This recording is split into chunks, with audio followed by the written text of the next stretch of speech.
नमस्कार मंडळी, मी सविता पाटील आणि चंदगडी तडका या माझ्या यूट्यूब चॅनलवरती तुम्हा सर्वांचे पुन्हा एकदा स्वागत आहे। तर आजच्या भागामध्ये आपण आंब्याचं म्हणजेच कैरीचं लोणचं कसं बनवायचं ते बघणार आहोत।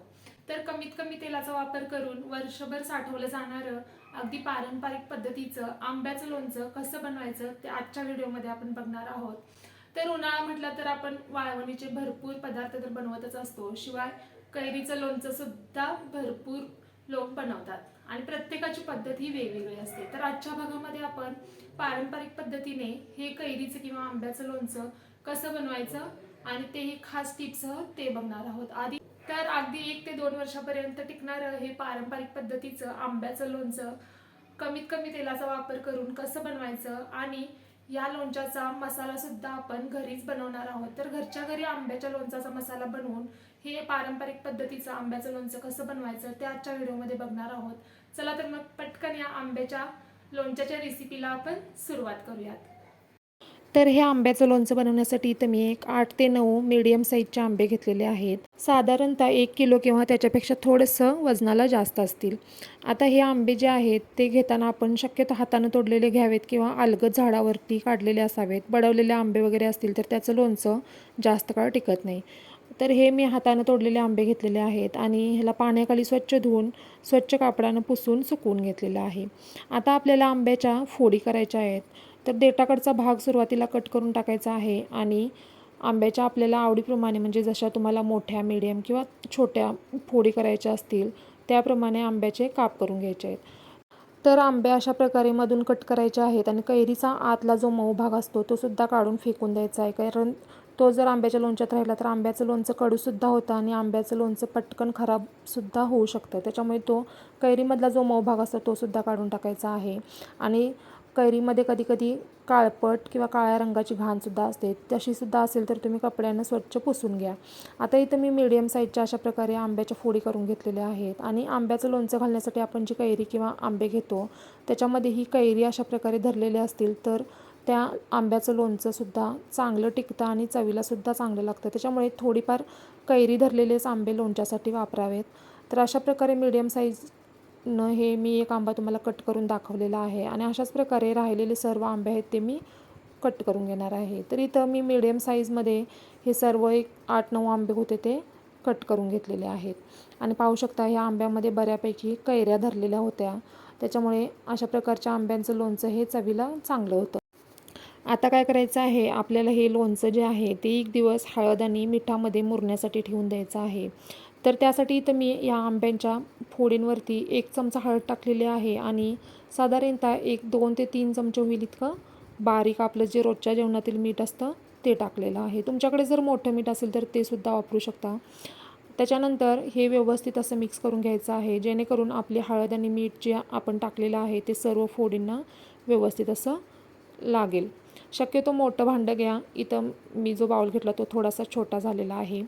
आता अशा प्रकारे ह्या सर्व फोडी मी मिक्स करून घेतलेल्या आहेत आणि ह्याच्यावरती झाकण ठेवून आपल्याला 1 दिवस आपल्याला या फोडी मुरण्यासाठी ठेवून द्यायचं आहे। त्यानंसुद्धा लोणचं काय होतं, जास्त काळ टिकण्यास मदत होते, म्हणजे मिठामध्ये आणि हळदीमध्ये व्यवस्थित लोणचं 1 दिवस मुरल्यानंतर ते बराच काळ टिकण्यास मदत होते। त्याच्यामुळे अशा प्रकारे मिक्स करून 1 दिवसासाठी हे लोणचं व्यवस्थित असं मुरण्यासाठी ठेवून द्या।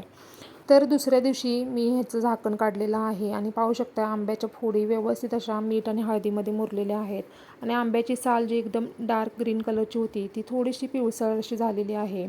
तर वरच्या फोडी होत्या त्यांच्या साली तुम्हाला थोड्याशा हिरव्यागार दिसतच असतील। आता काय करायचं आहे, आपल्याला ह्या लोणच्याच्या फोडी उन्हामध्ये सुकवायच्या आहेत।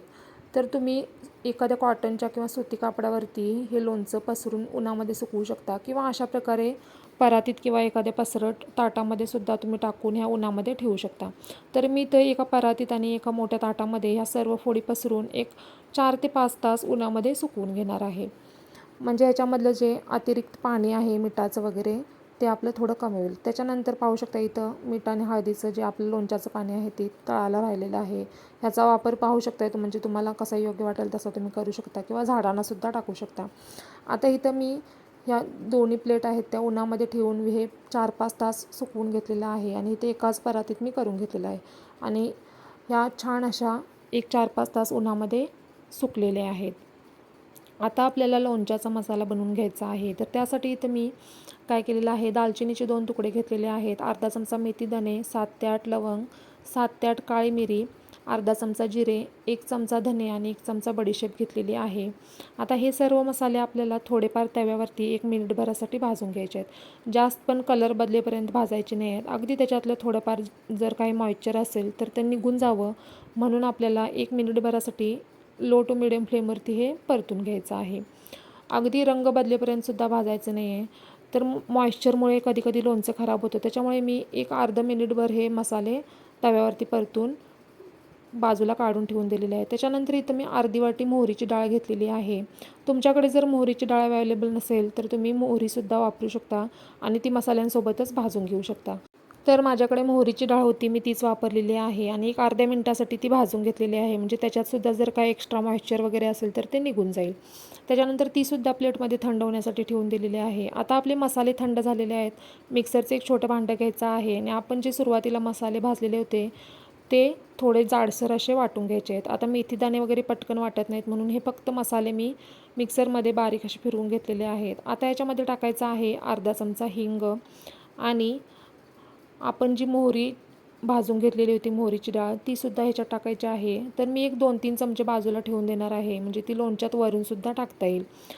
आता याच्यामध्ये आपल्याला टाकायचं आहे हळद. आता हळद आपण लोणच्याच्या फोडी मुरतानासुद्धा टाकलेली होती, त्याच्यामुळे मी आता हळद कमी वापरते. तर अर्धा चमचा मी हळद वापरलेली आहे आणि मीठ. आता मीठ आपण लोणचं मुरवतानासुद्धा वापरलेलं आहे, हे सुद्धा लक्षात ठेवायचं आहे. तर आता इथं मी 1-2 मोठे चमचे होतील इतकं मीठ घेतलेलं आहे. आणि आता लाल तिखट. लाल तिखट मी हे जे वापरलेलं आहे ते बिना मसाल्याची लाल तिखट आहे, म्हणजे घरगुती बिना मसाल्याची लाल तिखट मी वापरलेली आहे. तुम्ही काश्मीरी लाल मिरची पावडरसुद्धा असेल तर वापरू शकता, त्यानेसुद्धा रंग खूप सुरेख येतो लोणच्याला. तर माझ्याकडे घरगुती तिखट पूड होती तीच वापरलेली आहे. आणि मिक्सरमध्ये 1-2 वेळे फक्त आपल्याला फिरवून घ्यायचे आहेत. आता काय बारीक वगैरे वाटण्याची गरज नाही आहे. तर 1-2 वेळे मी मिक्सरमध्ये हे फिरवून घेतलेलं आहे आणि पाहू शकता आपला होममेड लोणच्याचा मसाला तयार आहे. आता काय करायचं, एक छोटं भांडं घ्यायचं आहे आणि त्याच्यामध्ये 1 वाटी होईल इतकं तेल घ्यायचं आहे. आता या लोणच्यामध्ये भरपूर सारं तेल वापरण्याची सुद्धा गरज नाही आहे. तर इथे 1 वाटी तेल मी कडकडीत गरम करून घेतलेलं आहे आणि त्याला थोडंफार थंड करून घेतलेलं आहे. आता थोडंफार थंड करून घेतल्यानंतर आपण जी बाजूला ठेवून दिलेली मोहरीची डाळ होती तीसुद्धा मी या तेलात टाकलेली आहे आणि आपण जो होममेड लोणच्याचा मसाला बनवलेला तोसुद्धा ह्या तेलात मी पूर्ण टाकून घेतलेला आहे. कडकडीत गरम तेलामध्ये हे मसाले टाकायचे नाही आहेत. थोडंफार आपल्याला तेल थंड करून नंतरच हे मसाले ह्या तेलामध्ये टाकायचे आहेत. आणि पाहू शकता थोडासा फेससुद्धा येत आहे, म्हणजे आपलं तेल पूर्णपणे सुद्धा थंड झालेलं नाही आहे, थोडंफार थंड झालेलं आहे. आता चमच्याच्या साहाय्याने हे मसाले तेलामध्ये व्यवस्थित मिक्स करून घ्यायचं आहे. आता ह्यानं काय होतं, लोणच्याला रंग सुरेख येतो. त्याच्यामुळे अशा प्रकारे हे मसाले तेलामध्ये एक थोडा वेळ मिक्स करून ठेवा. आणि आता हे तेल जे आहे ते पूर्ण आपल्याला गार करून घ्यायचं आहे. तर इथं मी हे तेल मसाले टाकलेलं जे तेल होतं ते पूर्ण गार केलेलं आहे आणि पूर्ण गार केल्यानंतरच हे तेल जे आहे ते लोणच्यावरती ओतायचं आहे. नाहीतर कधी काय होतं, आपण गरम तेलच ओततो आणि त्याच्यामुळे सुद्धा लोणचं पटकन खराब होण्यास मदत होते. त्याच्यामुळे पूर्णपणे तेल थंड झाल्यानंतरच लोणच्यावरती ओतायचं आहे. तर हा सर्व मसाला मी लोणच्यावरती ओतून घेतलेला आहे. आता हा तुम्ही चमच्यानं मिक्स करू शकता किंवा हातानं. आता चमच्यापेक्षा हातानंच व्यवस्थितपणे मसाला आपल्याला मिक्स करता येतो, म्हणून मी हातानंच हे व्यवस्थित असं एकजीव केलेलं आहे. तर सर्व फोडींना आपला जो मसाला आहे तो लागेल अशा प्रकारे हे लोणचं आपल्याला मिक्स करून घ्यायचं आहे. तर बघू शकताय मी हातानं सर्व फोडींना व्यवस्थित असा हा मसाला लावून घेतलेला आहे. आणि काय झालं की नाही, आपलं छान पारंपरिक पद्धतीचं अगदी चविष्ट असं आणि 1 वर्षापर्यंत टिकणारं आणि कमीत कमी तेलाचा वापर करून आपण बनवलेलं हे आंब्याचं लोणचं तयार. रंग तर अगदी सुरेख आलेला आहे आणि चवीला तर तितकंच भन्नाट लागतं आणि लोणचं हे जितकं मुरेल तितकंच ते चवीला छान लागतं. आता काय करायचं आहे, आपल्याला हे लोणचं एखाद्या स्वच्छ बरणीमध्ये भरून ठेवायचं आहे. काचेची असेल तर अतिउत्तम किंवा चिनीमातीच्या बरणीमध्ये सुद्धा ठेवू शकता. तर माझ्याकडे काचेची चिनीमातीची बरणी नव्हती म्हणून मी प्लास्टिकची बरणी स्वच्छ घासून उन्हामध्ये सुकवून घेतलेली आहे आणि ह्याच्यामध्येच मी हे लोणचं भरून ठेवणार आहे.